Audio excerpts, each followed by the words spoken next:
Welcome, everyone. It is Sunday, May 1st. It is day 66 of the war in Ukraine. I'm Dmitry Alperovich, Chairman of Silverado Policy Accelerator, a geopolitical think tank in Washington, D.C. And once again, I'm here with Michael Kaufman, an expert on the Russian military and a research program director in the Russia Studies program at the Center for Naval Analysis. We're also joined today by a very special guest, Nolan Peterson, who is a senior editor for Coffee or Die magazine, and he's really doing some of the best reporting on this war from Kiev. Nolan is also a former U.S. Air Force special operations pilot and a veteran of Iran and Afghanistan. Thank you for joining us today, Nolan. Yeah, thanks for having me on. How do you hear me? Great. Well, Nolan, maybe we begin with you. Since you're on the ground in Ukraine right now, and you're talking to Ukrainian military folks all the time, you're doing some amazing reporting for Coffee or Die. If you're not following Nolan on Twitter and his writing in the magazine, you're missing out. Can you talk to us what the situation is like morale-wise from the people you talk to, both in the military and just regular civilians? Obviously, the Ukrainians have won a major battle a few weeks ago in Kiev with the Russian pullout, but the war is far from over. How are people feeling on the ground? Yeah, so first of all, thank you for having me on. After more than 2 months of war, it feels like life here in Kyiv is just sort of slowly inching back to normal. We've had a lot of foreign leaders come to visit, such as Speaker Pelosi yesterday. Restaurants and bars and gyms are reopening. Even Uber is operational now. So I guess in some ways, it feels like life here in Kyiv is kind of returning to that status quo of before February 24th, when for 8 years Kyiv, felt relatively quarantined from the effects of fighting in the Donbas. But of course, we still live under a missile threat, as does the entire country. And just last Thursday, I remember we had more missile strikes here in Kyiv during the visit by the UN Secretary General. But I think if anyone, just parachuted into Kyiv or any city in Ukraine these days from abroad, you'd probably be somewhat taken aback just how calmly people now treat the air raid sirens and the threat of missiles, which has just sort of become part of day-to-day life. But that said, from my point of view, there is minimal war fatigue in Ukraine among both civilians and soldiers. And that will to fight, that continued will to fight, is sustained by many things. And I think there are three big ones. The first are Ukraine's battlefield successes, like you said, especially here in the Battle of Kyiv, as well as other sort of defiant stands, particularly that of the defenders in Mariupol. The ongoing influx of foreign weapons also sends a strong message of solidarity to Ukrainians and helps boost their morale. And in fact, just a couple of days ago, I met a 67-year-old woman who had survived some of the worst of the fighting in her village of Moshun on the outskirts of Kyiv, which was actually occupied by Russians. And she told me that she wanted to name her grandkids Bayraktar and Javelin, which I think just is a good case study or a good example of sort of the impact of those foreign deliveries and the morale of people here. But I think, the third big motivator, and probably above all, are Russia's atrocities. And I've spent a lot of time over the past month on Kyiv's outskirts to see the very horrible after effects of what Russia did when they occupied those territories. And it's just, there's things that you'll just never forget after you've seen them. But I think there's definitely a sense now among Ukrainians after those atrocities that they're not just fighting for their freedom, but they're also fighting for their survival. And basically, the longer the war goes on, the more Russia incriminates itself in the eyes of Ukrainians and thereby hardens their will to fight. So now, that we're in this so-called second phase of the war with Russia's grinding offensives in the south and east. I hear a lot of people saying that Russia is, looking for a war of attrition at this point. But from my point of view, I actually think an attritional war could, in some ways, be to Ukraine's advantage. As far as personnel, I recently reported on how many of Kyiv's territorial defense troops have now redeployed to the south and east. And these soldiers, of course, they're relatively untrained, but they are now combat tested after the Battle of Kyiv. And their utility on the front lines is not necessarily for, like forward combat operations, but it's to take over many of those mundane day-to-day tasks that can drain manpower from the regular army, like pulling guard duty, manning checkpoints, rear lines of defense, things like that. So, in my opinion, those territorial defense troops, which have shifted to the active battlefields in the south and east, are something of a force multiplier because they are freeing up many of the more highly trained regular army soldiers to actually be out there in the thick of things, hunting down Russian armor, and also allowing them more opportunities maybe to rotate off the battlefields as the war goes on. And then when it comes to weapons and equipment, Ukraine is receiving a steady influx of deliveries from its foreign partners, and with lots more to come. It now looks like the frontline troops I speak with, they tell me that their units are just stacked right now with Western anti-tank weapons. But at this point, they still haven't seen much in the way of new artillery, and they do say that they really need more drones for the current fight in the south and east. And of course, a war of attrition also depends on an army maintaining the will to fight. And I think, it's probably beating a dead horse at this point, but it's pretty clear that the Ukrainians' morale and fighting spirit far surpasses that of the Russians. Thanks, Um, Tom. Are they yeah, telling you? Are they getting some of the heavy armor, tanks, anti-artillery radar, and the like, or is that not coming in yet? it seems like those things have not made it out to the front lines in appreciable numbers. They're getting a lot of the basic things like body armor and ammunition and whatnot, but it seems like those sort of big ticket items haven't really trickled out to the front lines yet. But I And think do you just know if the railways work from all the way into the Donbas? I mean, getting the equipment there may be quite a logistical challenge, right? yeah. Well, I mean, you could go online and order railway tickets to Kharkiv, Zaporizhia, Dnipro right now. So I'm assuming that the railways are also operational to take equipment out there. But I think one point I'd like to make, that's super interested in talking to the soldiers out there in the front lines, is the way they're fighting against the Russians right now. Um, and they have this like really mobile strategy where they're playing hard to get, so to speak, and it's sort of allowing the Russians to exhaust themselves as they try and carry out this offensive. So the Ukrainians have defensive lines where they can build them, but they aren't putting everything into those positions, and they're not committing all their troops to those trenches. In fact, those lines are usually backed up by these very mobile units that are shooting and scooting, so to speak, against whatever targets they can find. One soldier I interviewed, he called it hybrid conventional warfare, to use the hybrid warfare term, which I know we all hate. Um, but anyway, basically, the Ukrainians aren't committing everything to maintaining these lines. Instead, they're willing to give up those positions if it means that they're getting more targets for those mobile sort of tank killing units to hit. And then once the Russian forces get sucked in, so to speak, those mobile Ukrainian units are hitting them and usually forcing the Russians to pull back. One Ukrainian soldier called it sort of a yo yo effect on the battlefield. And Ukrainian defensive positions, by the way, are only fortified in one direction, facing the Russians. So if the Russians take over the Ukrainian positions, those exposed rear areas now are exposed to the Ukrainian forces that just pulled back.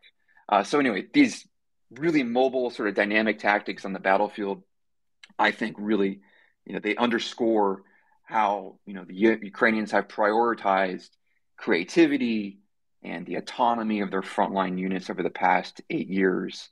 And now they are, quite literally running circles around the Russians.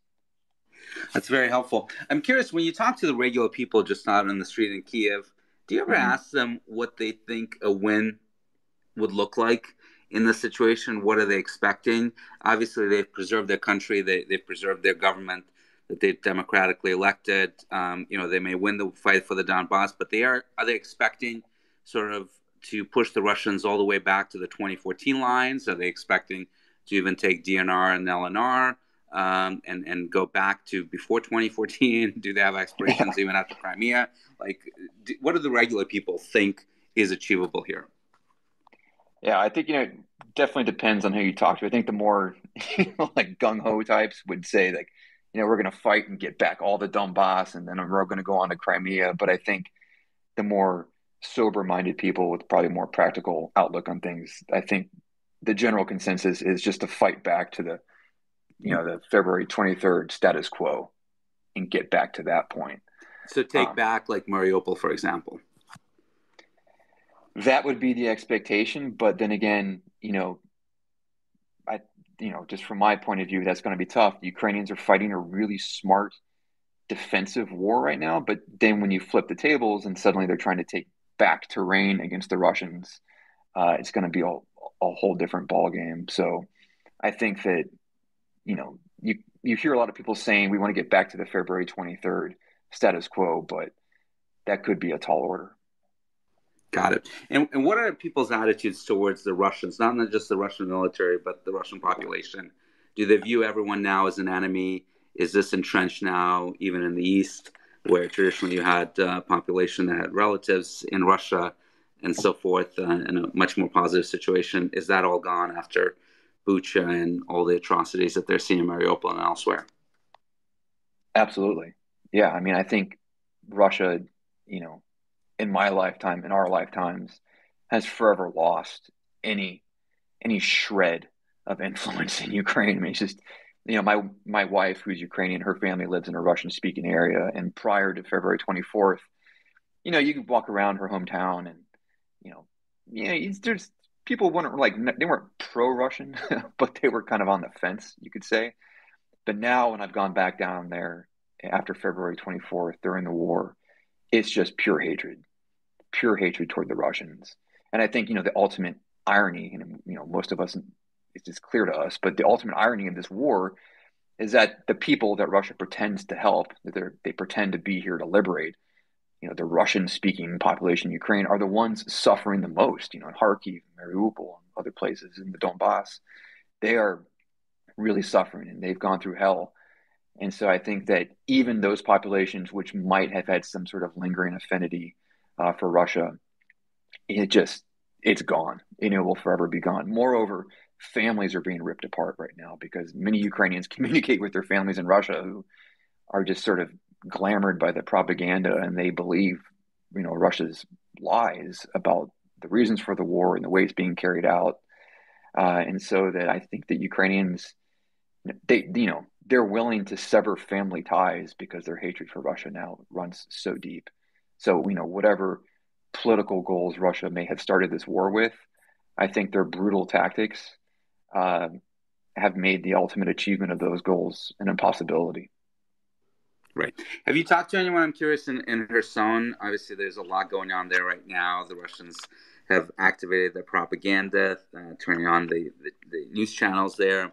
They're trying to institute Russian currency, the ruble, instead of the hryvnia in Kherson. And there's talk about potentially doing a referendum to create another statelet there. Have you gotten a hold of anyone there that is giving you the real-time update on what's happening on the ground? Not among the civilians, but the soldiers around Kherson I have been in touch with. And from what I gather, that's probably the most likely vector for a successful Ukrainian kind of regain of territory, so to speak, on the battlefield. But clearly, I mean, we've all seen those really brave and courageous acts of defiance in Kherson. And, there are stories of resistance now operating in the city, sort of, from the shadows.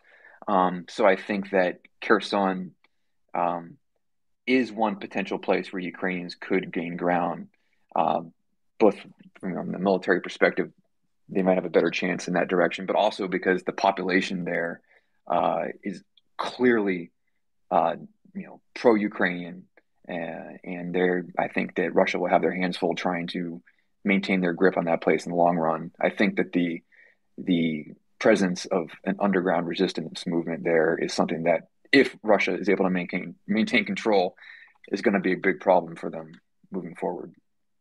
Great.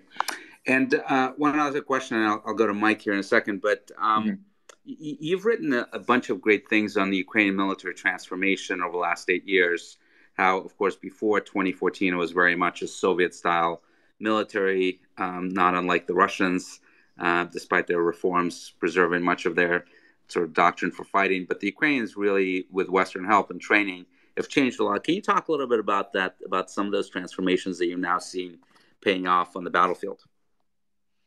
Yeah, absolutely. I mean, I think, when I first arrived in Ukraine in 2014, you saw soldiers out there with flip-flops on. They had Kalashnikovs from 50s and 60s, just it was a really ragtag force. And then now, 8 years later, we see, what they've become. You know, I've had the chance to go out to Western Ukraine since 2015 when the U.S. began training Ukrainians out there. And over the years, just the transformation of the Ukrainian troops has been remarkable. Not only in their sort of the command climate where they push decision making down to the bottom and allow the frontline troops to make decisions on their own without some higher commander far removed from the battlefield giving them a play-by-play. That flexibility was something that really kind of came of age in the Donbas conflict, where a lot of units, had the ability to make their own decisions in combat and were allowed to be creative. The Ukrainians have always had a disadvantage in technology and equipment, and to get around that, they've, I use the term like a MacGyvered army over the years, where they were using drones. They would take empty Monster Energy drink cans and fill it with explosives, use 3D printers to make fins, and then make these bombs that they were dropping on their enemies. They were hacking into power lines to get energy to their bases, and all just a whole plethora of things that they were doing as they learned to just be adaptive to the battlefield environment. And I think that now, we see the dividends, the payoff in that, where they have been able to be so flexible and dynamic on the battlefield, whereas the Russians are, very much incapable of acting that way.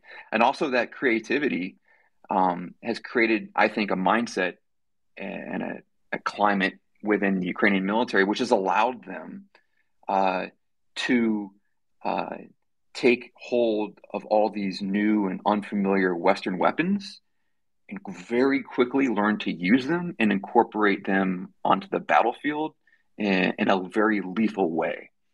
And I think that, even the U.S. military, as a pilot, we would train for years before we ever got close to a combat environment. But the Ukrainians, within a matter of days, you hand them a new weapon, they're out there and they're destroying Russian tanks. So I think that, this climate that had been fostered over the past 8 years has not only, allowed them to perform brilliantly on the battlefield to date, but also to take maximum advantage of the weapons that they're getting. And that's not just for the ground troops, but I've also interviewed a Ukrainian MiG-29 pilot, and just the things that he told me about how they were, the risks they were taking, the innovative tactics that they were devising on the fly in combat to get around their technological disadvantage with the Russians. I mean, it's just anything you can share that won't compromise OPSEC?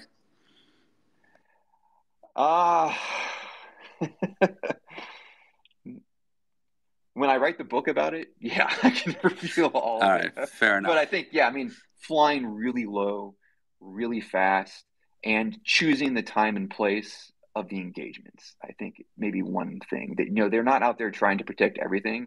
They're waiting for the perfect moment to take advantage of the Russians being stupid. And so I think that's, that in one way has given them the ability to hold their own. And how much do you think in terms of the ground forces, the American and other Western volunteers have helped? You wrote on Twitter today about the 2 Americans that have been wounded in an attempted tank ambush. How many of those volunteers are actually on the front lines, do you think, and how much help are they providing? Oh, well, there are quite a few, and I think it's interesting that the Ukrainians uh, they did sort of concentrate the foreigners into their own units and given them sort of specific tasks on the battlefield. But some Americans show up with knowledge of how to use javelins, for example, and so that the Ukrainians take advantage of that and have them out there spreading that knowledge. Because, like I said, those anti-tank weapons are just everywhere in the front lines right now. If there's one thing the Ukrainians do not lack on the front lines, it is anti-tank weapons. Um, but yeah, I mean, I think the Americans' training is obviously especially when you have former special operations troops out there in the front lines. That said, um, one thing I definitely noticed when I observed the training in Yavori, the U.S. training mission in Western Ukraine that began in 2015, when it comes to modern conventional combat, uh, the experience really lies with the Ukrainians at this point. And clearly, when this war is over, I think the Ukrainians are going to be very much in demand for all the lessons they've learned on the battlefield. So, I think obviously the Americans come with, very high level skill sets and they're certainly useful. But at the same time, I can't really think of another army or military in the world um, that has as much sort of modern combat experience as the Ukrainians. So I think apart from the sort of the command model, the force, sort of pushing decision making to the bottom, which the U.S. really helped the Ukrainians with over the years. When it comes to just sort of basic combat skills, I don't think that the American presence out there really is giving the Ukrainians anything they didn't have on their own. Interesting. All right, we'll come back to you on a few other things, Nolan. But Mike, let me go to you. Maybe let's start us off with an update of what do you see happening right now with the fight for the Donbas, how that's looking, and any insights you have from the last week. I mean, it's a pretty large battlefield to look around, spanning all the way from essentially Kharkiv down to Zaporizhia. So I guess we'll sort of do a quick tour de force. What's been happening in the past week is you have Ukrainian forces slowly taking back territory kind of north and east of Kharkiv. And the Russian side there is very lightly manned, the sort of badly mauled units from 14th Army Corps and Northern Fleet. And the Ukrainian forces are steadily counterattacking there and eventually trying to put themselves more and more in a position to threaten the Russian ground lines of communications running down towards Izyum. You have a sizable Russian force in around Izyum pushing south and southwest of it, partly towards Barvinkova in order to cut the ground lines of communications on the Ukrainian side, running to Slavyansk and Kramatorsk. You have a sizable concentration, I think, also in Liman. And essentially in the north, seeing Russian forces steadily make advances, very, very sort of slow, frustrated battles. Ukrainians are essentially trying to do a mobile defense. I don't think I'm quite on the same page with Nolan of Ukrainians running circles around Russia. And I probably wouldn't take it that far, to be very honest. That the battle map doesn't reflect that very much. But I think this contest is still pretty contingent. The general so you think the Ukrainians are fighting more from static defensive positions? No, I actually think they are avoiding a set piece battle, and I think in part because even though the general balance of forces in the war favors Ukraine, in the immediate battle space up there in the north, it may not, and Russia may have a much higher concentration of fires, and more importantly, the Russians have ammo, and it's not clear where the Ukrainians stand on ammo. And artillery is the most decisive element of this war. It ain't javelins. Javelins are important. NLAWs are important. But Ukraine has won through with one main successful use of artillery. In some ways, better use of artillery than Russia. And the Russian military struggled to suppress Ukrainian use of artillery over time. So that would be pretty, to be honest, that's been fairly decisive overall. If we look in this conflict, most Russian casualties are probably due to artillery, much more so than anti-tank guided missiles. They'll slow down Russian formations and they pick them apart as they filter out. But in general, artillery has been devastating in this war. So if you look at the battle space, you'll see that Russian forces are trying to kind of cut the Donbas into a couple pieces.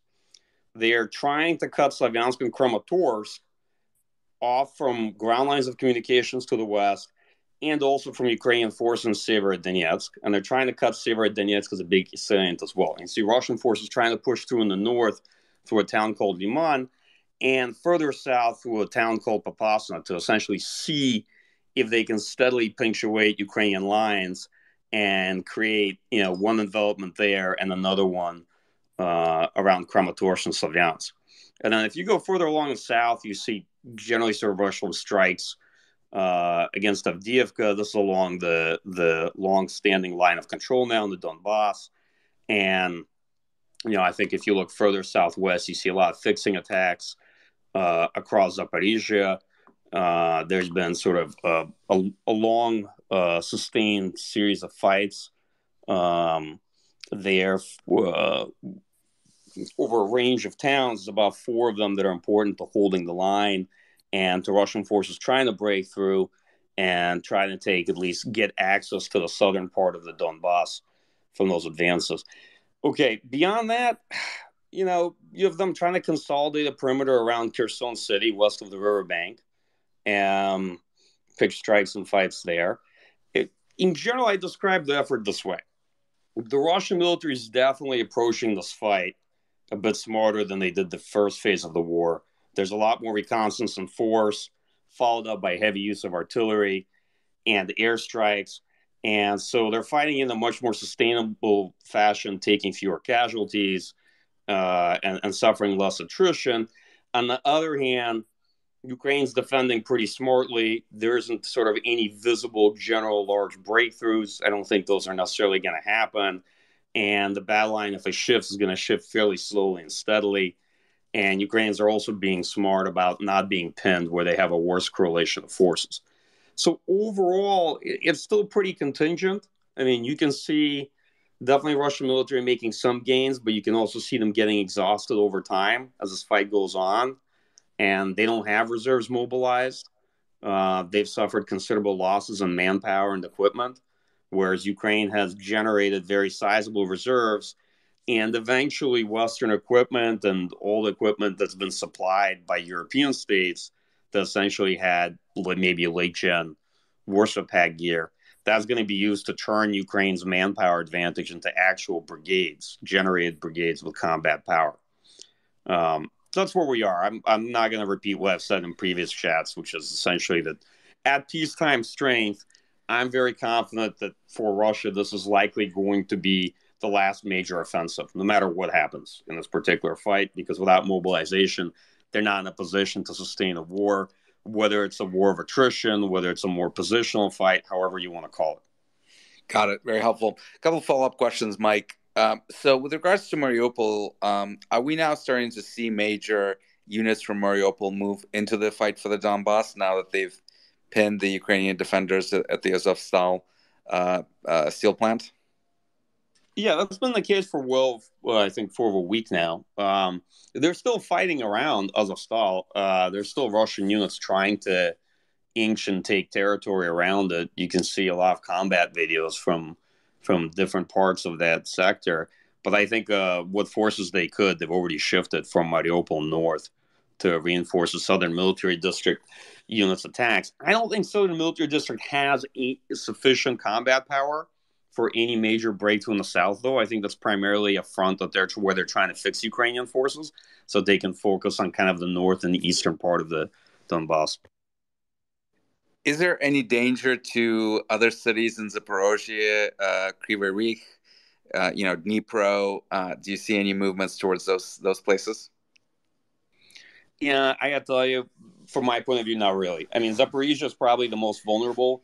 Right now, there's a series of fights going, across the line from Orikhiv, Hulyapolye, and the town to watch for in the south that's been the focus point of a lot of fighting is Velika Novosilka. Russian forces have been trying to take it for weeks. It's a major junction town, and Ukrainians have been defending it for that reason, because I think the Russian military probably feels if they can take it, then they have access to much more of the battle map and potential for breakthrough there. But so far, they haven't been successful. So I wouldn't watch what happens in Zaporizhzhia. I would watch a town that probably nobody's ever heard of called Velika Novosilka, because there's a lot more fighting there, and it's much more relevant to this battlefield. Got it. Now, an interesting development has appeared in the last 72, 48 hours, and even we've had an update today, which is that Valery Gerasimov, the chief of staff of the Russian military, famous for the really non-existent Gerasimov doctrine, has been touted in the West for many years now, but was not really a doctrine. But that he went to Izyum to apparently, confer with the frontline generals there, and the Ukrainians are claiming, as of earlier today, that they managed to do a strike on the headquarters in Izyum and kill a number of generals and apparently wound Gerasimov himself. What do you make of this news, Mike, and particularly the fact that Gerasimov appears to have gone directly to the front lines? How unusual is that? Okay, well, I obviously don't know what happened, so I can only speculate here. One, it looks likely that he was in or around the Zoom, and maybe he was there for a meeting, or maybe he was there to see what's going on in person. Two, maybe he was wounded, maybe he wasn't. There's a lot of speculation on that front. Either way, it's not going to affect the campaign. It's just been an interesting news story. I don't make much of it, to be honest. There's still a lot about this that's unconfirmed. Just because everybody's on Twitter's talking about it doesn't mean we have any hard facts about what happened. But it sounds like Ukrainian military got good intel once again on where a Russian command point was and was able to conduct a strike against it. Yeah, fascinating. And obviously there were stories this week about how U.S. intel may be playing a huge role in this fight, providing potentially real-time intelligence for targeting to the Ukrainians. There was another strike on Odessa airport today, damaging the runways. And before that strike, a number of planes were seen in the sky taking off from that airport.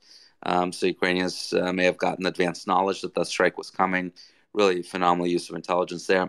But let me just push you on the Gerasimov story one more time, Mike.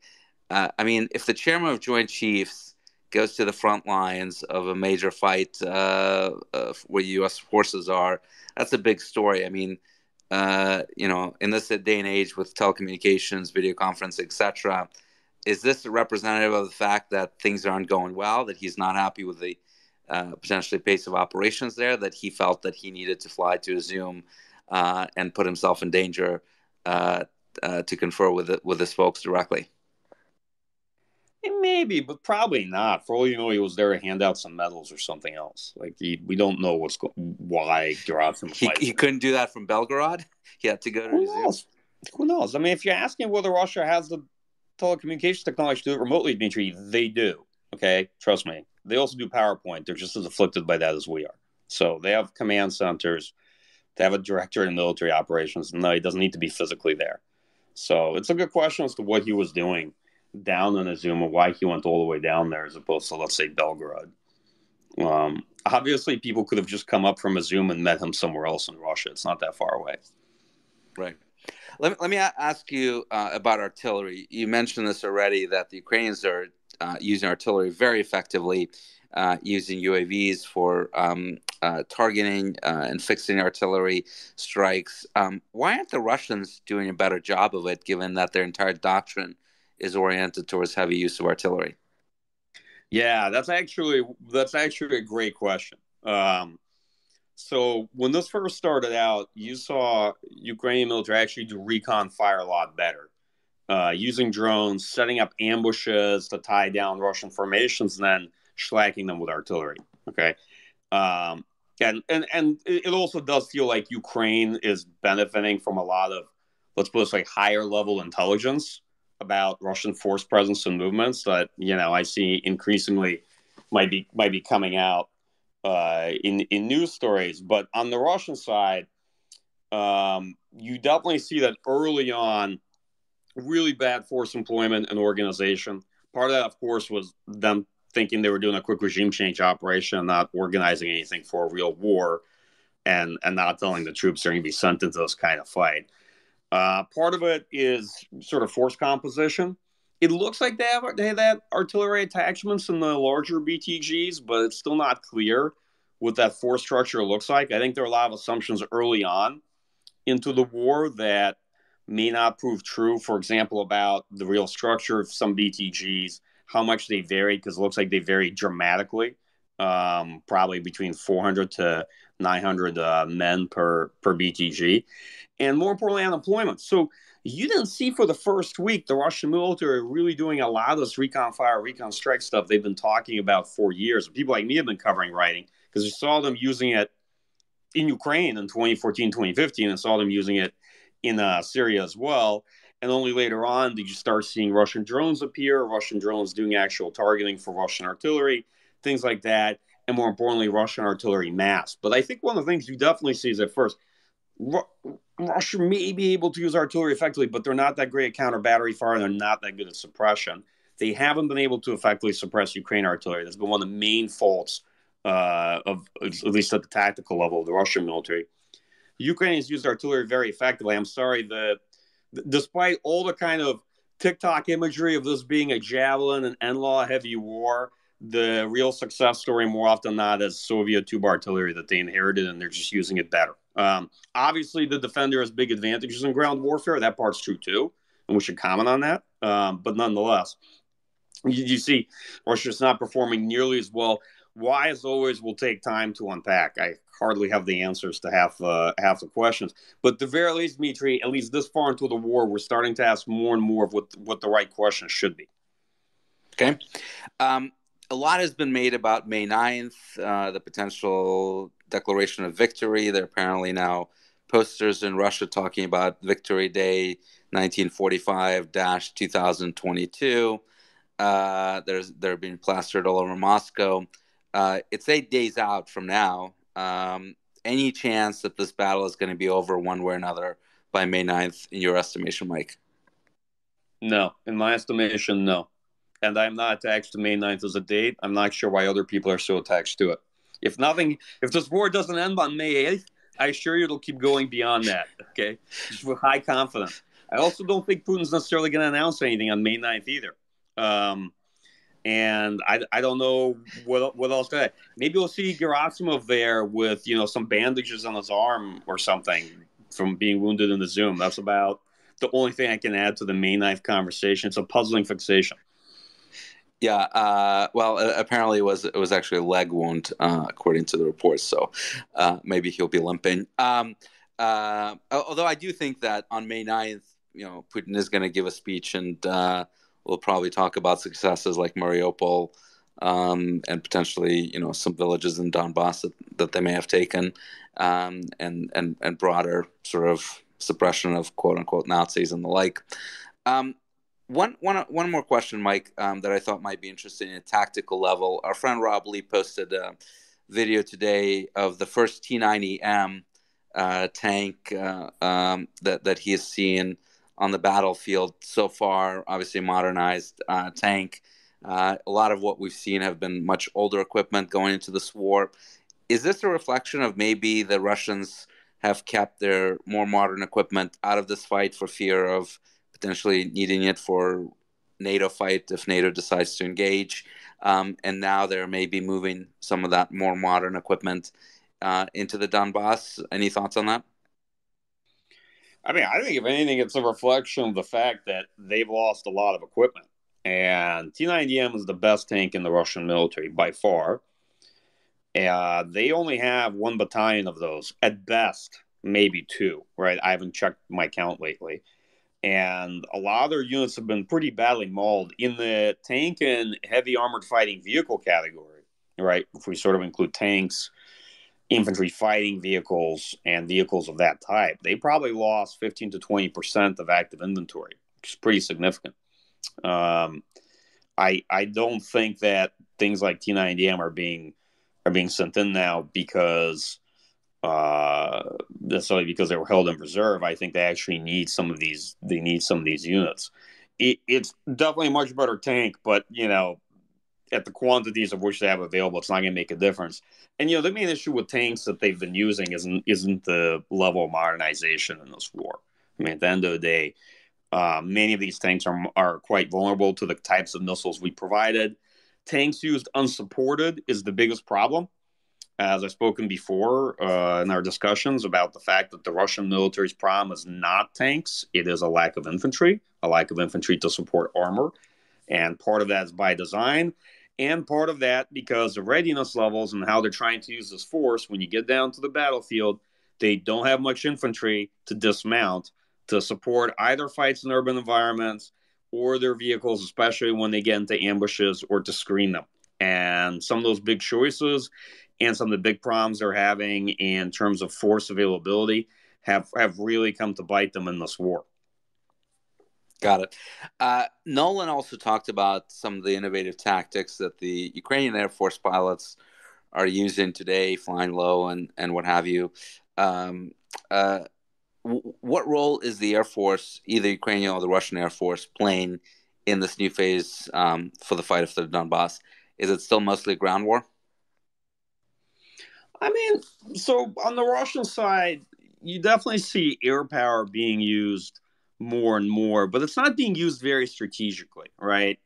First, they tried to fight for local air superiority, which is very difficult, I think, and easy to lose aircraft to ambushes by air defense.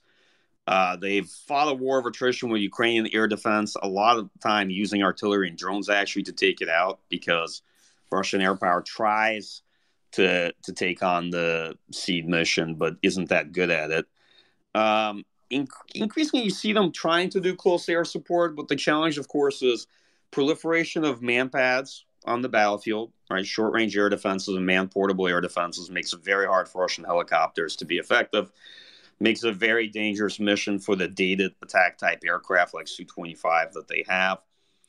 A lot of Russian pilots, as you can see from how they're employing the Air Force, they are using, in some cases, precision-guided munitions, but there's definitely issues there with both technical level on Su-34s of the targeting system and of training of pilots to be able to use it.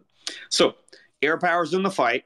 This is the part that's the least known about open sources, and I'm going to be very frank. I see a lot of claims about it in social media by folks, and I will tell you, from my point of view, this is the least known part of what's been happening in this war, and we just need to approach it with a great deal of humility because everything I'm saying is just based on glimpses of the fight. On the Ukrainian side of the battlefield, I can't add too much. I mean, okay, if Ukrainian Air Force is flying low, so is the Russian Air Force. And Ukrainian aircraft are pretty short on range, so I'm not sure what they're engaging. Nolan, you're welcome to ask Nolan to restrike the target. I've not seen much of the Ukrainian Air Force in the second sort of month of this war, and maybe that's just because a lot of the video feeds and whatnot are being kept off the internet for OPSEC purposes, and that's fine. But in general, Russia's lost probably around 25 aircraft and 40 plus helicopters. 16 of them lost at Kherson at the airport. Ukraine's Air Force looks like it lost maybe around 16, 17 aircraft in this fight, which is pretty significant given the size difference between these two air forces. But that's about all, and I'm going off of Oryx blog's number here when I say that, so that's all OSINT-based figures. I don't know if Nolan wants to add anything. This is the one aspect of the conflict in general that's very hard to judge, just based on what's available in the information sources out there. Nolan, any thoughts on that? Yeah, I mean, one interesting thing this is not like necessarily innovative or anything, but the Ukrainians are conducting combat air patrols every day over the parts of the country where they can fly somewhat safely. And when they do that, they're not skimming the deck; they're actually up at altitude, and they are, as the pilot described it to me, they're pushing the Russians back by maintaining a presence over certain parts of the country where they're not going to be affected by any, Russian ground air defenses near the borders. So, the Russians do have sort of control over the air around the south and east where they control the ground, but over the vast majority of Ukrainian airspace, it's still contested. And I think a big part of that is just the fact that Ukrainians are still going up every day. And, sort of a through line to this war is sort of the lackluster training of the Russians. And I think that's one thing that the Ukrainian pilot did comment to me on, is that the Russians didn't seem to be able to operate effectively in inclement weather at night, in just sort of basic, combat environment that combat pilots should be able to operate in. They seem to struggle with that. And so his idea was that the Russians just got really sloppy and really lazy after flying in Syria, and where there's basically no threat from the air or from the ground, and they just weren't prepared for any resistance from the Ukrainian Air Force. And so, just by virtue of staying in the fight, I think the Ukrainians are holding the ground. Real quickly about the drones, one thing, and again, as a journalist, you only get sort of a soda straw view of the battlefield, but I hear a lot from the soldiers I interview on the ground that in the south and east right now, the Russian drone presence is prolific. And it kind of puts the fear of God in a lot of Ukrainians, because they're out there and all the time they're hearing drones overhead, and those drones are clearly directing artillery. I mean, one Ukrainian soldier I interviewed, he was pretty badly hurt by artillery fire, and right before it hit, there was a Russian Orlan drone orbiting overhead, clearly directing the fire. So the Russians' use of drones right now in the south and east is extremely prolific, based on the soldiers I'm talking to, and it does makes it a pretty harrowing experience in the battlefield with the artillery and the drones. There's 24/7 you're under threat, and so that does a psychological aspect to that, which as Mike alluded to, the Ukrainians are also fighting heavily with artillery, so I imagine that psychological impact is being reflected on the Russians too. Speaking of drones, Mike, what are you seeing in terms of TB2 use lately by the Ukrainians? TB2 is one of the more interesting questions also about air power employment in this war, right?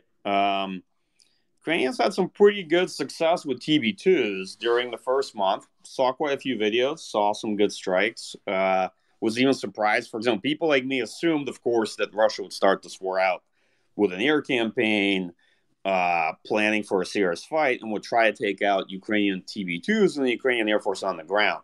That didn't really happen beyond kind of the initial set of cruise missile and tactical ballistic missile strikes that you saw in the first couple of days.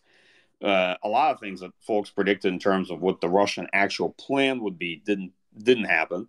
So Ukraine had the ability to use TB2s, and they used them with some success.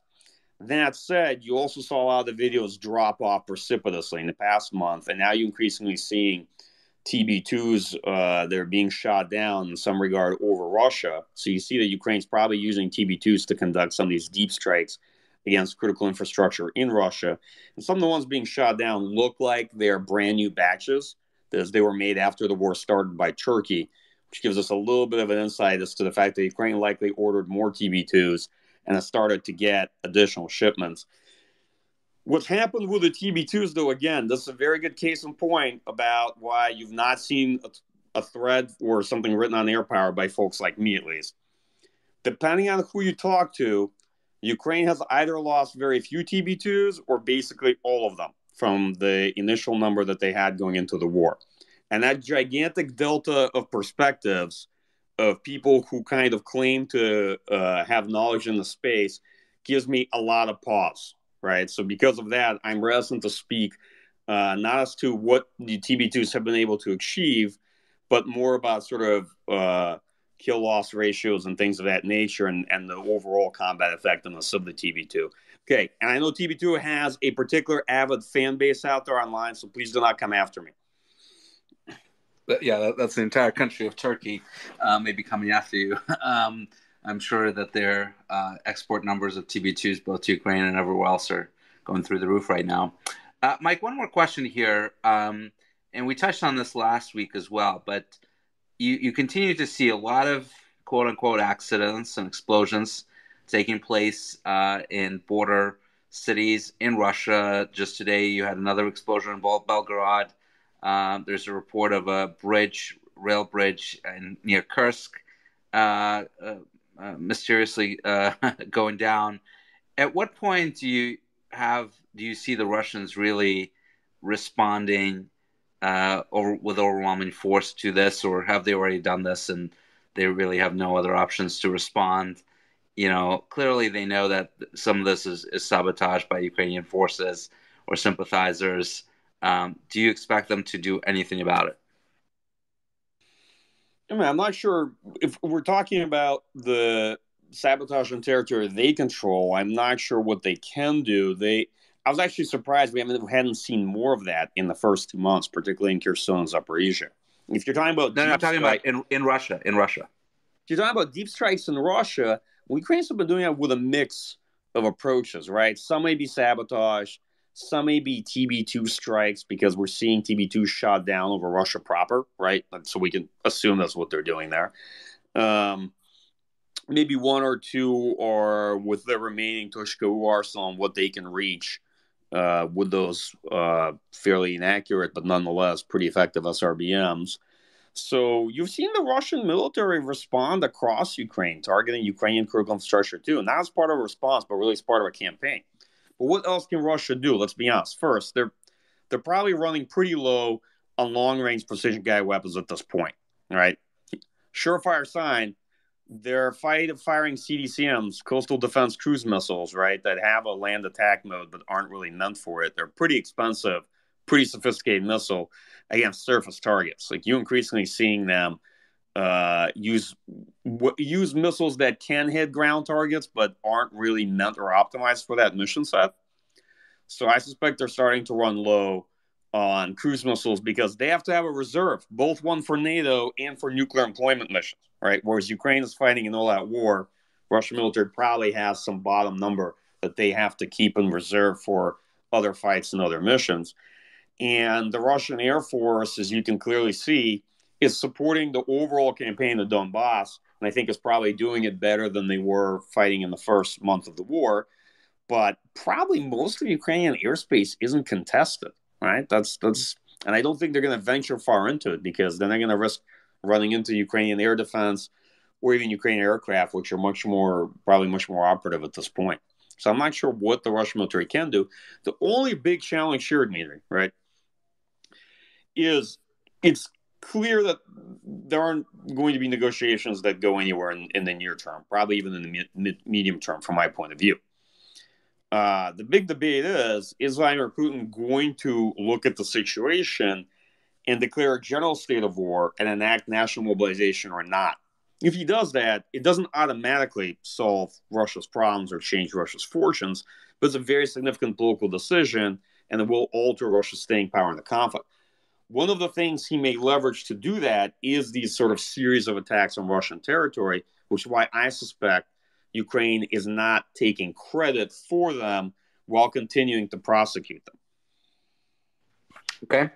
Let's switch topics a little bit and talk about the economy. I wrote a long thread yesterday about the fact that the Black Sea blockade by Russia is really devastating to Ukrainian exports. Ukraine used to export about over 130 million tons of goods per year.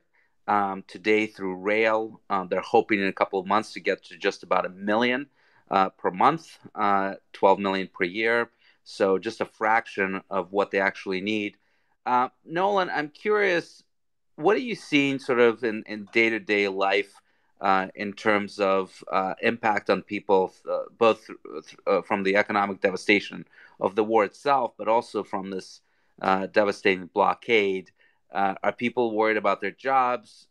What are you seeing in terms of economic productivity from the capital? Yeah, well, I think I'll start real quick with just saying, during the height of fighting in Kyiv, it was just remarkable how the city's sort of logistical process still functioned. Like basically, the entrance in the city was through the roads in the south, and the railways were still open. But from my time in Kyiv, I can say that we had more supplies here in the city than when I went to other places around Ukraine during that period. They really, you just saw kilometers long lines of semi trucks flowing into the city from the south every single day, and it kept the city alive. I think, across Ukraine right now, there are some supply shortages. The most pronounced one is of gasoline across the country. I think that's one thing that people are starting to comment on is it's hard to find gas. But as here in Kyiv, I'm getting protein bars and Coca-Cola Zero and all this, the very non-essential things that are still being brought into the country. So the supply chain is still functioning. But in your thread, you brought up a good point that moving forward, Ukraine is effectively under a blockade by sea and by air, and so a very important step that needs to be taken with the assistance of Ukraine's foreign partners is to develop that ground infrastructure potential at the border to, come up with some solution to make it a faster process to re-gauge the trains going across the border. Because Ukraine, as we look forward, unfortunately, and I say this because, we all want life to get back to normal here, but it looks like this could become sort of a bigger, badder version of the Donbas war, some sort of pseudo frozen conflict that could drag on for a long time. And if that's the case, then Ukraine's going to have to learn how to get all of its supplies in by land, perhaps for months or God forbid years from now. So that's going to be a huge priority for this economy is to find a land solution to do that. Kind of ironic that this is a story that I'd love to write in the near term, but China had invested a whole lot of money in this country building up the ports and roads and all these things, thinking that Ukraine is going to be some sort of hub for its One Belt One Road initiative. And I think Russia really squashed that hope in the near future. But yes, the economy has definitely been affected. I think there's a certain momentum to the economy that's carried through till now. But I can say, my wife's parents have both lost their jobs, and you're seeing a lot of people, across the country suffering economic hardship, and it's just going to get worse as time goes on. And I think that if Russia isn't able to achieve, is the government paying unemployment right now for people that are losing their jobs? There is assistance, but how's that going to last? And the economy is not generating enough to sustain that. Even just on the outskirts of Kyiv, visiting people who are trying to rebuild their homes, almost all the assistance they're getting is from volunteers right now. So just as an anecdote, that suggests to me that, the government doesn't have the funds available to both rebuild and fight the war at the same time. So that's going to be a huge challenge for Ukraine. Russia may not be able to achieve a decisive battlefield victory, but they can slowly bleed Ukraine's economy dry over time. And so that's going to be another important role for Ukraine's foreign partners, for sure. All right, we have a listener question. Mike, maybe you can take this one. But if Russia does not succeed in the Donbas, as seems more and more likely, what does it do? How does it claim victory? How does it escalate potentially? Any thoughts on that? I know this is pure speculation, but try to put yourself in Putin's brain. It depends on how we define success. If success is just capturing all of the political administrative territory of the Donbas, I think that's definitely very much in doubt, right? I think they will make some gains, but then the big question is, will they be able to hold on to them? Because Ukraine has pretty good offensive options of its own later on. I think Russia will be pressed in either declaring a political success without having captured most of the territory because they recognize the independence of DNR LNR. Well, they were a bit being coy as to the actual boundaries, but I think that's probably the lowest political threshold they have for trying to salvage something from this debacle and try to spin it as a victory.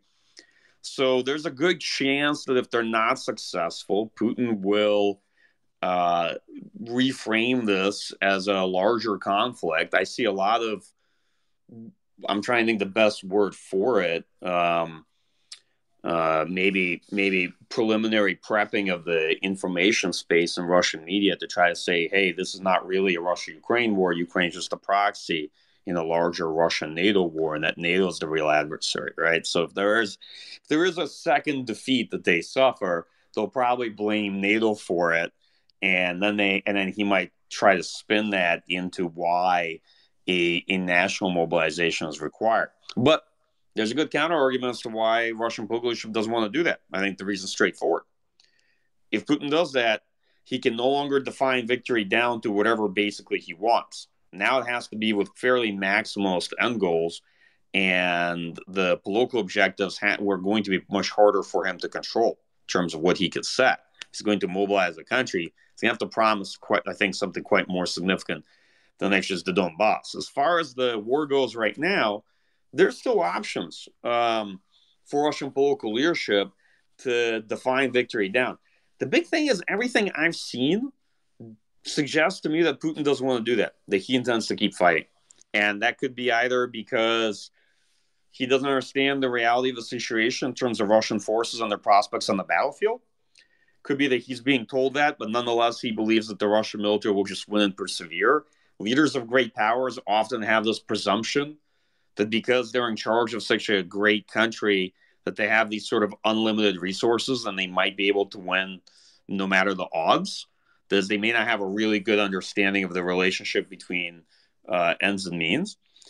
Or it could be that, Putin actually believes that it could sustain this as a war of attrition and over time squeeze Ukraine economically, as we just discussed, because of the ongoing blockade and the damage to Ukraine that's been done by the war, and assume that he could, maybe steadily fracture the West if this war drags on, and eventually get some kind of settlement that way. I don't know. I'm just offering kind of the range of options as always. Let's wrap up. We're at the top of the hour now. Nolan, thank you so much for joining us. Hope you stay safe there in Kiev. And thanks again, Mike, for coming on this podcast once again and sharing your phenomenal views and insights into this war. And that's a wrap from us tonight, folks. Have a good night. Thanks for having me back on the show. And it was good talking to all of you. And again, everybody who's a fan of TB2, please do not come yelling at me. Duly noted. Thanks for having me on, Dimitri. Thanks, Nolan.